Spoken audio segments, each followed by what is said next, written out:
America's leadership in the world has never been more vital. Let me begin with China.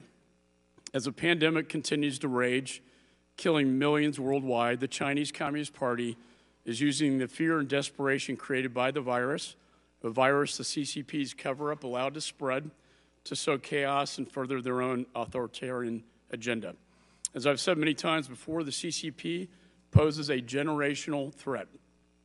As we speak, they are committing genocide against ethnic and religious minorities, aggressively stealing U.S. intellectual property, threatening Taiwan, ratcheting up their military aggression in the region, and preying on nations with their Belt and Road Initiative.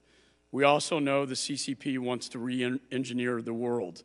Xi promotes his Marxist ideology as a better way than democracy.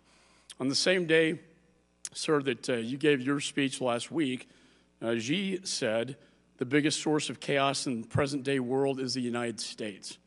This is why, and I know you treat them seriously, we cannot treat them as a normal adversary.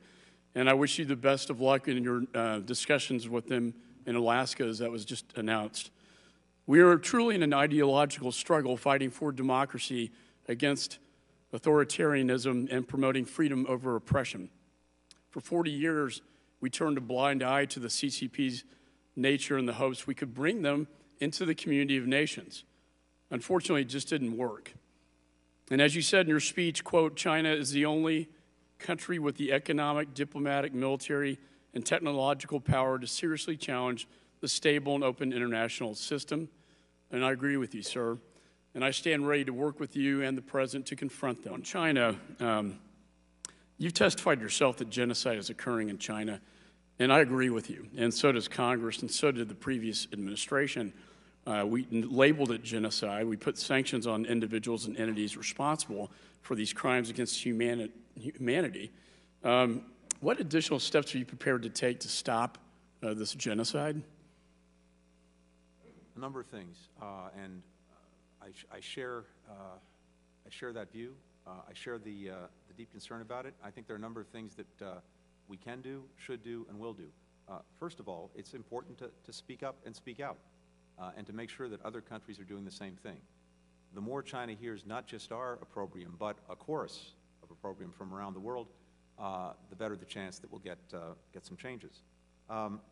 We have a number of steps that we have taken or can take going forward to include, for those directly responsible for acts of genocide, gross human rights violations, sanctions, visa restrictions, et cetera. I think it would be very important if China claims that there is nothing going on, that it give access to the international community, to the United Nations. If they have nothing to hide, show it to us, show the world. And so we'll be calling for that. And then I think there are a series of practical things that are very, very important. For example, we should make sure that we are not exporting, and others are not exporting to China, any products that can be used for the repression of their people and their minorities. Similarly, we shouldn't be bringing into this country products that are created by forced labor, including from Xinjiang. So those are some of the practical things that we can and should do, but for sure we're going to start by speaking out forcefully on this. Thank you, sir. Speaking of China, I was just running around, and I just understand there was some breaking news that you and the National Security Advisor will be conducting an in-person meeting with the Chinese interlocutors next week in Anchorage. I welcome the news of that engagement. Can you tell us what you expect to be the agenda for those meetings and what you hope to have as outcomes of your engagement with the Chinese? Yes, thank you, Mr. Chairman. As I mentioned a little bit earlier, I'm heading off with Secretary of Defense Lloyd Austin to visit two of our most important allies, Japan and South Korea. We leave on Sunday, and we'll spend the balance of the week there. On the way back, I'm stopping off in Alaska. The National Security Advisor, Jake Sullivan, will come out there as well, and we plan to meet with Director Yang Jiechi and State Councilor Wang Yi from China following that trip. It's pretty simple.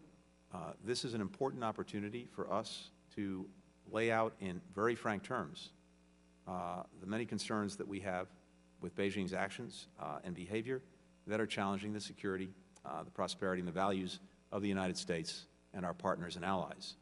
So we intend to raise, and we will raise, the host of issues, some of which have already been touched on today, that concern us. We'll also explore whether there are avenues for cooperation, and we'll talk about the competition that we have in China, with China, to make sure that the United States has a level playing field and that our companies and workers benefit from that. This is not a strategic dialogue. There's no intent at this point for a series of follow-on engagements. Those engagements, if they are to follow, really have to be based on the proposition that we're seeing tangible progress and tangible outcomes on the issues of concern to us with China. But this is an opportunity for us to put on the table. Thank you for that. For the past 40 years as a member of Congress, I've been deeply concerned about Chinese Communist Party's pervasive human rights abuses. In addition to several fact-finding trips to China, including to a concentration camp, I've chaired over 75 congressional hearings focused exclusively on CCP human rights violations, including pervasive religious freedom, persecution, torture, gulag labor, forced abortion, organ harvesting, democracy suppression, online censorship, the jailing of journalists and bloggers, and now genocide.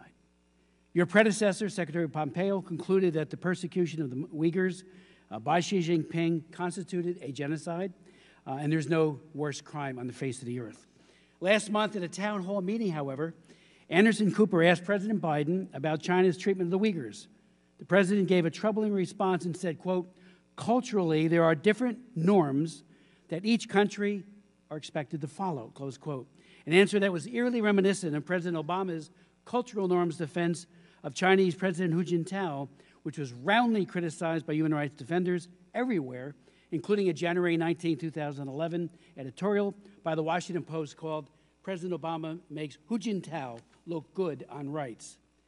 You did say again today, and you said in your Senate testimony, how you believe China was committing genocide, and Ned Price at State was asked whether or not it was ongoing, and I do believe you think it's ongoing, and I hope you would comment on that, and that you would, and whether or not a real cost for these crimes, these horrific crimes, would be imposed. Will you retain the entities list, for example? We have legislation that's pending that would make it a presumption against any product coming out of Xinjiang that it shouldn't come here because we can't determine whether or not its origin was by forced labor. In like manner, as the author of the House-passed Hong Kong Human Rights and Democracy Act, will you impose a serious cost on Xi Jinping and others for destroying Hong Kong's democracy, jailing great leaders like Joshua Wong, and conducting farcical show trials against some of the greatest human rights defenders on earth, like Martin Lee? Finally, Mr. Secretary, in 1984, I offered the first of several amendments that I've offered over many decades to condition population control funds away from organizations that support or co-manage coercive population programs. Now, as you have said today, and as we know from the executive order by the President, there was an order designed to resume foreign aid to organizations like the UN Population Fund that have been found repeatedly to be in violation of Kemp Caston's non-coercion policy. I'm especially concerned that as a senator, President Biden voted against a resolution in September of 2000 simply criticizing China's barbaric one-child-per-couple policy. And as vice president, he told students in China in 2011, and I went over to the floor and gave a speech on this, that he was empathetic and fully understood and wouldn't be second-guessing that cruel policy that crushes women. Also, because of China's limitation policy, tens of millions of girls are missing, dead, the girl child, simply because of being a girl, a female, because of sex selection abortion. I would hope we would stand with the oppressed. I have had hearings here with women, then I'll go to your answer, who have been forcibly aborted, got here through asylum, and they tell their stories. It's unbelievable how horrible, and that legacy, that trauma carries through in their lives for the rest of their lives. We should be standing with the oppressed against the oppressor. Yield. Thank you, and I appreciate everything you've said. We are determined to put human rights and democracy back at the center of our foreign policy, to make sure that, as well, we have the tools that we need to be most effective in advancing human rights and democracy. One of the things I'm grateful for are some of the tools that Congress has given us to do that, including, for example, Global Magnitsky, which has been usually helpful in these efforts. But other authorities, sanctions authorities, and so on, to penalize those directly responsible for committing human rights abuses and other atrocities. As I was saying earlier, I think we have to start from the proposition that the most important first step is for us to speak up and speak out. And we are, and we will. And we also want to make sure that we're building coalitions of like-minded countries who share these deep concerns about human rights abuses in China or, for that matter, anywhere else. But then, to your point, to actually take action and apply the tools that we have to see if we can make a meaningful difference. We're committed. The gentleman's time has expired. To working with you to find ways to do it more effectively. When you were having a discussion with the ranking member about China, my questions will center on China about the genocide occurring there. I think you did say, and I don't want to put words in your mouth, but speaking out forcefully would be part of the answer. Is that correct? That is correct, yes. So then regarding the genocide occurring in China, would you say that it simply reflects a difference in cultural norms between our country and their country? Is that a proper characterization or not a proper characterization? I would say what it reflects is an egregious violation of human rights. So it's more than just cultural norms of a country. And I think we've been clear, and I've been clear that I see it as genocide, other egregious abuses of human rights, and we'll continue to make that clear. And I would think that simply characterizing it as a difference in cultural norms would not be. Would you consider that forceful? Speaking out forcefully. I'm just trying to use your terminology here.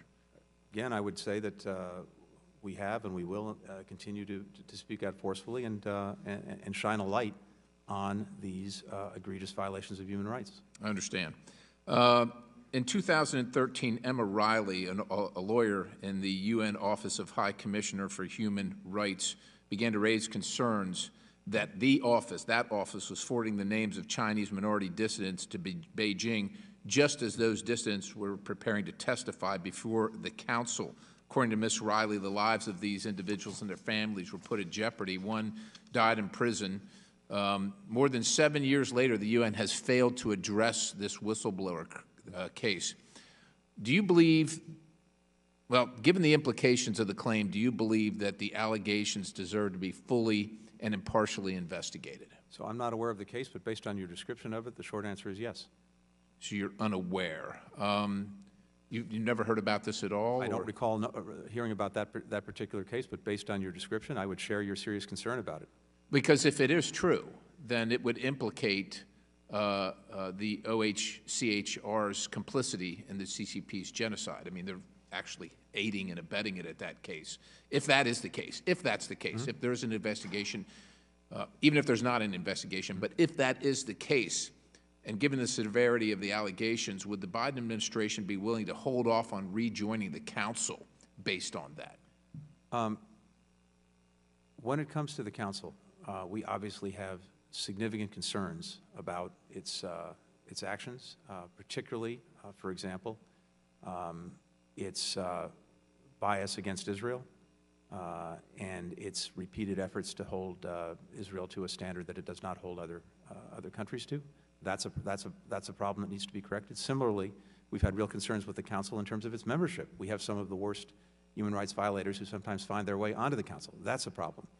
Having said that, it's our view that in terms of reforming the council and making sure that it is doing the right thing and focusing on what it's supposed to be focusing on, we are much better off at the table than outside the room. When we've been at the table in the council, we've been able to actually get some changes, including shifting its focus away from one-sided efforts against Israel. Similarly, and interestingly, to your point, the council actually has done arguably a better job than some other institutions in putting a spotlight on China and its human rights abuses. So I think there's something important to work with there, and the basic proposition is when we're in the room, we have a much better chance in making sure it's doing what it's supposed to be doing. Well, if we are going to be in the room, with all due respect, I would hope that you would urge that there is an impartial and full investigation and appropriate action taken if they are indeed complicit with the genocide occurring in China and keeping on China. I'd be happy to follow up with Thank you. on that. I'd appreciate that. Knowing that you're looking forward to a meeting very soon with the principals regarding China, are you prepared, are you contemplating concessions to the Communist Chinese Party vis-a-vis the Paris Climate Accord, or anything else that we might need to know about? No. No concessions whatsoever to the Communist Chinese Party? No. When it comes to China, for that matter, any other country, our job is to make sure that we're advancing the interests of the United States and advancing the values of the United States. And we have to make the best judgment we can about how to do that. But certainly when it comes to China, as we've discussed, and I've had opportunity to discuss just in the few short weeks that I've been on the job, we see this, and I see this, as, in many ways, the most consequential relationship that we have in the world. And China uniquely has an ability, militarily, diplomatically, economically, to undermine the international rules-based system that the United States has devoted so much effort to building, and that does advance the interests and values of our people. So we're going to be making very clear to our counterparts in China the deep concerns, objections that we have to some of the things that they're doing, and to see if they will address those concerns. Secretary, I think it's generally understood that our greatest adversary is China. And this is really an historic contest. It's one beyond our countries. That's one of authoritarianism and democracy at its foundation. And the greatest weapon they wield is the coercive and predatory economic policies that they have undertaken so aggressively. The stakes couldn't be higher. But we have one thing that China doesn't have. We have a coalition, and most notably, I think, a transatlantic coalition that's ushered in the greatest period of peace and prosperity in modern times. And so our efforts to counter China, I think, must involve a transatlantic economic partnership that includes shared values and security interests, shared human rights issues. First, to your point, for example, when it comes to dealing with some of China's most egregious practices in the commercial area, we are so much better off and so much more effective when we are dealing with those with other similarly aggrieved countries than when we're doing it alone. Right. The United States alone is, what, about 25% of world GDP? When we're working together with other democracies, starting with our partners in Europe, depending on who's in, it's 40, 50, 60% of world GDP. That is a lot harder for China to ignore. So we have, I think, a profound interest in trying to get our own house in order when it comes to some of these trade disputes, working through them as partners and allies do, not as adversaries, and that will, I think, give us a much stronger foundation. What I'd like to talk about a bit is, the global competition that we have with, in terms of influence, watching China go out to the rest of the world and, provide vaccine, watching Russia and the Middle East and elsewhere, and for lack of a better way of talking about it, vaccine diplomacy. I think we'll find ourselves soon in a place where, I appreciate the robust funding we've given the COVAX facility, re-engaging with CEPI and the World Health Organization. But I know in my dialogue with others around the world, they understand that the American companies are, in a transparent way, are producing some of the best and most effective vaccines coming out of Moderna, Pfizer, the Johnson & Johnson vaccine, potentially Novavax and others coming soon. I'd be curious as we start to think about once we've stopped COVID here domestically, or at least gotten vaccines to the U.S. population, how we're going to directly engage and counter, some of what China is doing in a coercive way, frankly, with what I think is a worse vaccine. Very much appreciate that. And as you noted, of course, we did join COVAX. We're contributing significant resources, $2 billion initially, with additional resources to come. Again, thanks to Congress for that as well. But two things. Of course, we have to make sure that every American is vaccinated, and that is our number one priority. That is job one.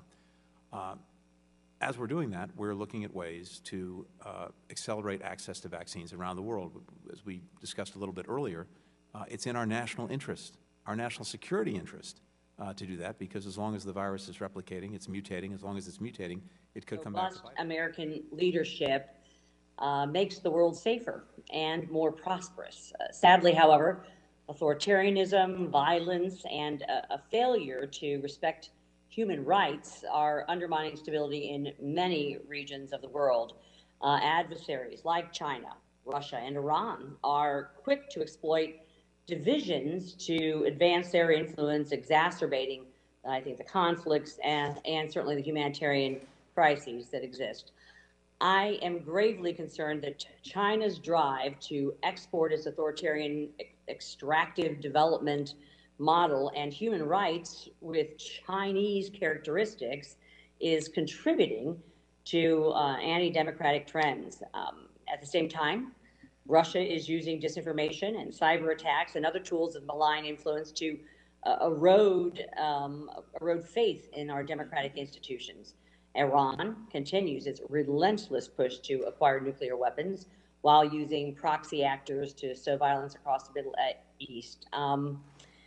Secretary Blinken, I am hopeful that you will work with us here in Congress to hold malign states accountable for their destabilization and destabilizing activities. Our partners want, and I think they need us all to remain engaged. I also, as my colleague just mentioned, am concerned of China's use of vaccine diplomacy, again, to trade access to COVID vaccines for expanded influence in target countries. I think China is even incorporating these efforts into its predatory Belt and Road initiatives. China, Russia, and Iran, sir, also are working to spread false news regarding the origins of COVID-19, and I think diminish confidence in U.S. developed Secretary, with respect to China, you've called China the biggest geopolitical test for our nation, and I could not agree more. The Communist Party's pursuit of unfair trade practices and aggressive coercive behavior undermines the values of our country. And this administration has made clear that preserving human rights abroad is a priority, going so far as to say they will, quote, stand up for democracy, human rights, and human dignity in Hong Kong in the interim National Security Strategic Guidance Report. So my question, sir, with regard to Hong Kong, what line would China need to cross for the United States to get involved and defend the people of Hong Kong? Or to state another way, what does the State Department consider to be a hostile act? Well, I think we've seen, thank you, I think we've seen actions of deep concern in Hong Kong by Beijing, starting with the national security law that you know well, and then the actual implementation of that law to quash democracy in Hong Kong and to renege on commitments that China made when Hong Kong was handed over and reverted. And it's those principles, those commitments, I think have been clearly and egregiously violated. And this is something that we have not only spoken out about, but also are taking action on. And I think there are a series of things that we've done, the previous administration did as well, and that we need to continue to follow through on. Sanctions, for example, against those responsible for committing repressive acts in Hong Kong, the denial of visas to those engaged in those kinds of practices. I think that working with like-minded countries, it's very important that not only is the United States speaking out, but that more and more of the world is speaking out. And so you've seen joint messages coming from groups like the G7, the Human Rights Council, and others. We need to advise our businesses as well that there are sanctions on the books that they need to be mindful of if they're operating in Hong Kong, that there are certain risks that come along with that. And we will continue to do that and speak out and take action against egregious violations of democracy and human rights in Hong Kong. Thank you, sir. Shifting to the Uyghurs. During a press conference on Monday, the State Department acknowledged the genocide was committed against the Uyghurs in Xinjiang. What can the administration do to protect the Uyghur community and the Uyghur minority, bring about the end of this ongoing genocide in China? And will you be raising these concerns of grave human rights violations when you meet with the Chinese officials in Alaska? To the last part of your question, yes. And in fact, I've spoken already to my Chinese counterpart, raised those concerns directly with him. President Biden has raised those concerns directly with Xi Jinping in his conversation with him. We will certainly be raising them again in Alaska. I recently sent you a letter regarding the Special Envoy Robert Malley's phone call with the Chinese Foreign Minister Majai Oshu regarding the JCPOA because I'm concerned with the department's lack of transparency. Can you tell the committee what did Special Envoy Malley discuss with China in regards to Iran?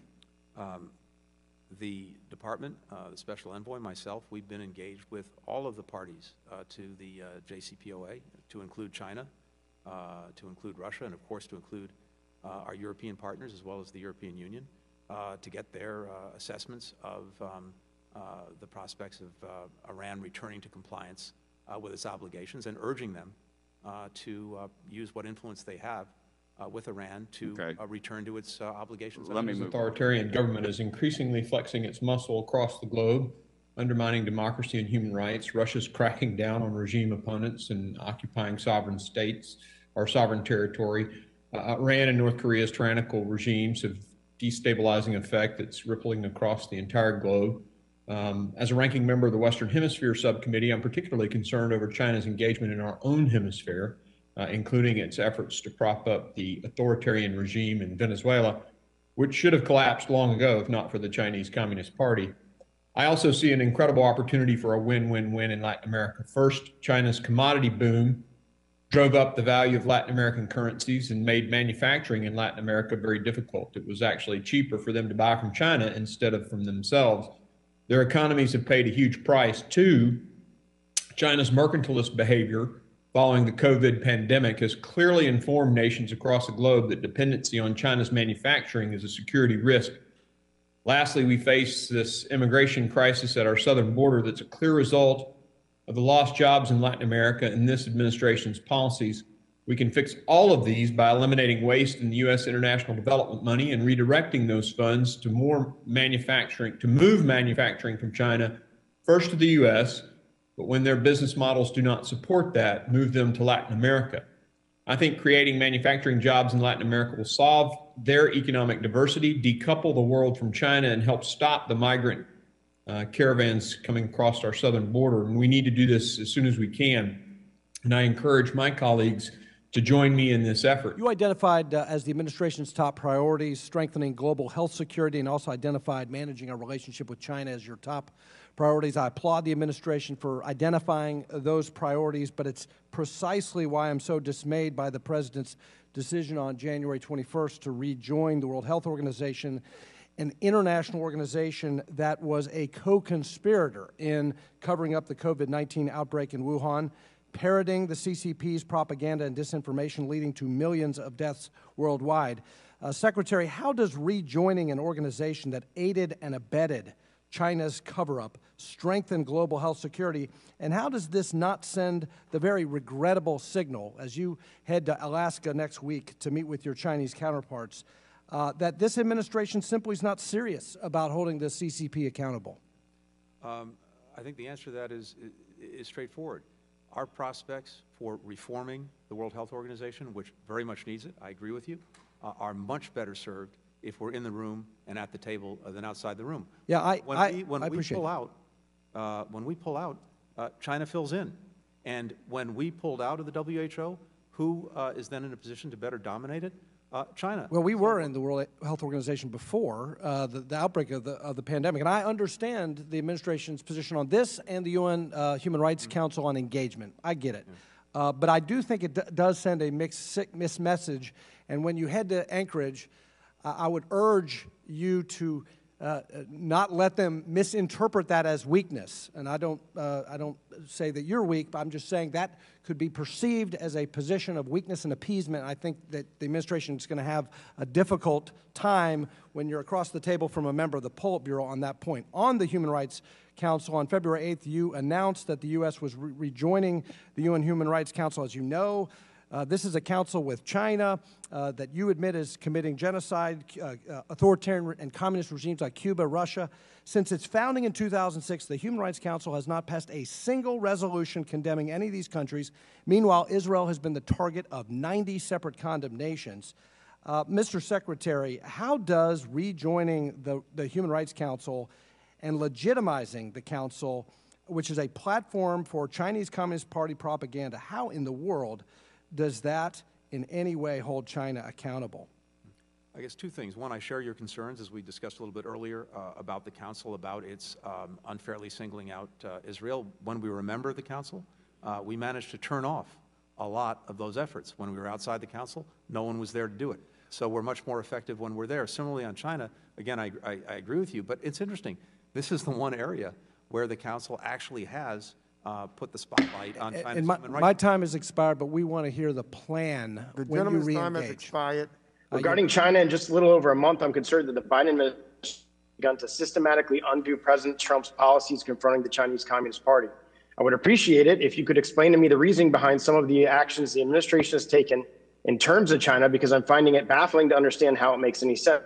In just 1 month, the administration has done the following: repealed President Trump's executive order preventing China as well as Putin's Russia from accessing the U.S. power grid, rejoined the WHO without getting a single reform out of the organization, refused to commit to Huawei on the entities list, stopped the implementation of President Trump's sanction of Chinese military companies operating in the U.S. I'd appreciate your insight into the reasoning behind these weak policies towards the CCP. When it comes to China, again, we had an opportunity a minute ago to talk about the WHO. I think getting out of the WHO actually opened the door to China to potentially dominate the organization. Clearly not in our interest, and certainly not a way to advance reform. So we need to be tough and smart about China at the same time. These are not mutually exclusive propositions. The Development Finance Corporation was created to mobilize private sector investment to advance U.S. foreign policy and provide the developing world with alternatives to state-backed financing like the Belt and Road Initiative.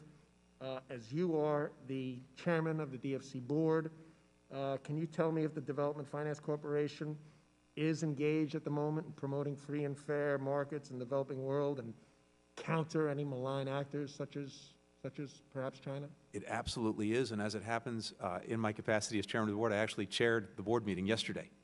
I think I'm the first Secretary of State to have actually chaired the board meeting. I am extremely enthusiastic about the Development Finance Corporation, the tool that it gives us to do exactly what you talked about, and it's done incredibly impressive work already, and this is something that's going to be an area of sustained focus for me. When it comes to China, the United States is, for the first time, has seriously confronted China with a tough and realistic approach, and I urge you to continue. Confronting China's efforts to undermine the rules-based order is truly a challenge of our time, and I thank you for recognizing that. Focus on few priorities in Asia. First on Taiwan. For decades, Taiwan has been an invaluable security and global health partner to the United States. And given the numerous contributions to the international community and strong democratic system, it should be clear to everyone today that Taiwan deserves a seat at the table like the WHO, to share with the rest of the world about its expertise. So I would urge the Biden administration to also push for Taiwan's inclusion in the upcoming Democracy Summit that I know you will be participating in organizing, and begin talks for a free trade agreement negotiation as well. So I hope that I can get your commitment to work on this issue.